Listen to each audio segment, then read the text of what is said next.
You got Vikings, Bjork, and Willem Dafoe. What more can you ask for in a movie, honestly?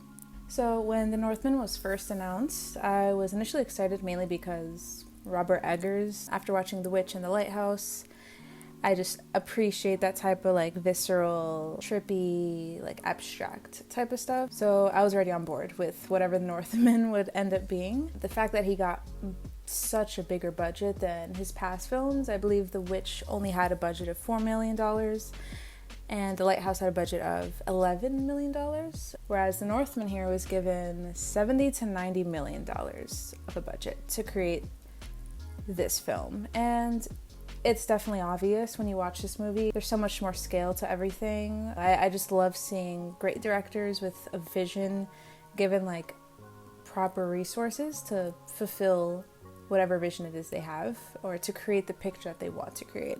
So yeah, I was just interested to see what Robert Eggers would do with such a big budget, and he pulled through. Come on, so as I mentioned earlier, Robert Eggers is very big on like visceral, abstract, out of body, out of world kind of feelings and emotions. It's really kind of hard to explain. The Northman did not hold back either. There was a lot of mysticism, cosmic illusions that kind of guide our character further into his own journey and that further the plot of the movie. Specifically in this movie, like the ceremonial scenes were very raw and just kind of animalistic, and like there was no kind of holding back on the character sense, which was really, it felt like satisfying in that way, because in modern day, like there's so many kind of blockers and walls that we put up just for the sake of fitting in, sticking to the status quo.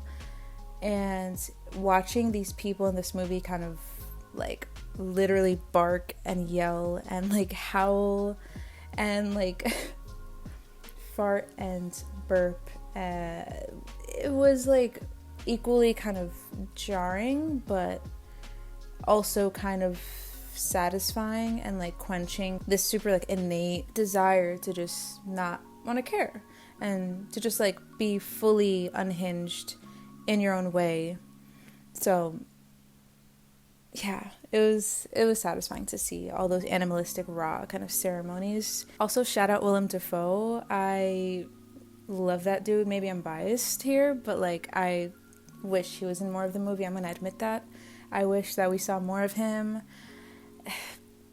It was great. Speaking of me being biased, my actual mother, Bjork, made an appearance here. And being completely honest, she was like 35% of the reason why I actually wanted to watch this movie in theaters. And she did not disappoint, honestly. Every moment that she was on screen, even though it was just one scene, her like hypnotizing prophecy had such a like chokehold on me, for one. That scene with her and prophesizing Amleth's continuation of his path, it was just so riveting and like beautiful to see. And that scene was very crucial to progressing the plot and again progressing his path, pushing Amleth to become more than just a berserker. So yeah, this movie did a really good job at pushing the characters through phantasmagoria, illusions, cosmic prophecies. And it's kind of cool because when you think of like the idea of witches and this and that, it was just kind of like people attaching meanings to things they couldn't understand or explain for themselves. Like dreams were probably super crazy for people because like there was no psychoanalysis at the time. It was just people putting their own meanings to stuff. So they probably felt like dreams were this, you know, experience that was like the gods gifting them with their future or cursing them or this or that, or as witchcraft, you know. So I think the use of like those kind of metaphors in the movie, and not just metaphors, but like absolutely beautiful like trances and visual montages that again progressed characters into thinking the way they think, into desiring things that like they desire, and just in general guiding people on their path. There were a few things in the movie that I wished were kind of done a bit differently, or better in my personal opinion. For one, Olga, or Anna Taylor-Joy's character, could have been more cunning in my opinion. For as much as she was hyped in the trailer, and she said it herself, she said she had like the cunning to break their minds and whatnot, which I thought was really cool, and I loved her character as is, but it would have been cool to see her as like a crucial, or more of a crucial part of Amleth's plan in terms of manipulating and strategizing against Fjolnir's village. I just feel like she could have been used more in that way. It would have been so sick to see her like manipulate these people, these men that took advantage of her. I also kind of wanted them to follow through more with the idea of like the importance of Amleth's bloodline and his fate and everything. I kind of wanted to see the kids being born at least, but I also do understand his change in reasoning for killing Fjolnir. Before it was about avenging his father, now it was more about protecting his children from maybe their future fate.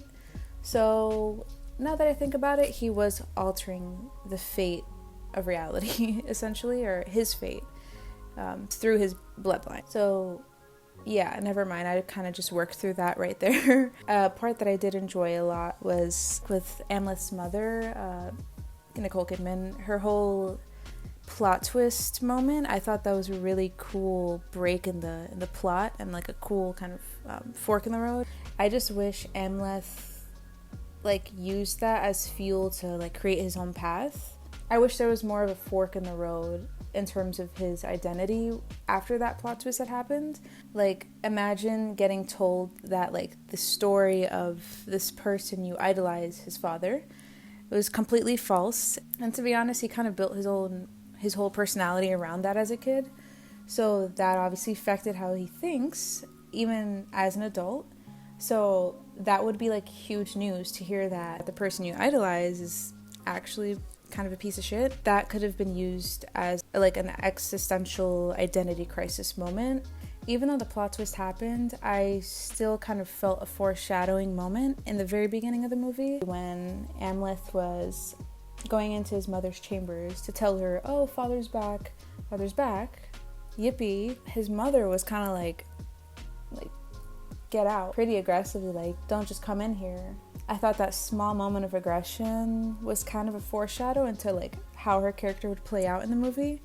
So I thought that was cool. As much as I kind of wanted Amleth to survive at the end of the movie and like live on with his children and whatnot, and Olga, obviously, you know, the protagonist living on is a very digestible storytelling plot device, but this is Robert Eggers here, and like a brutal Viking tale being told, so it kind of makes sense that didn't happen. That battle with Fjolnir at the end was absolutely epic to me. It's just like their silhouettes fighting against each other with like the lava in the background. It was just beautiful and theatrical and just like dramatically tragic when they both died. But yeah, that was kind of like my brainstorming review of The Northman. Let me know what you guys think of the movie and just anything I might have missed. And yeah, that is pretty much it. I will see you on the next one.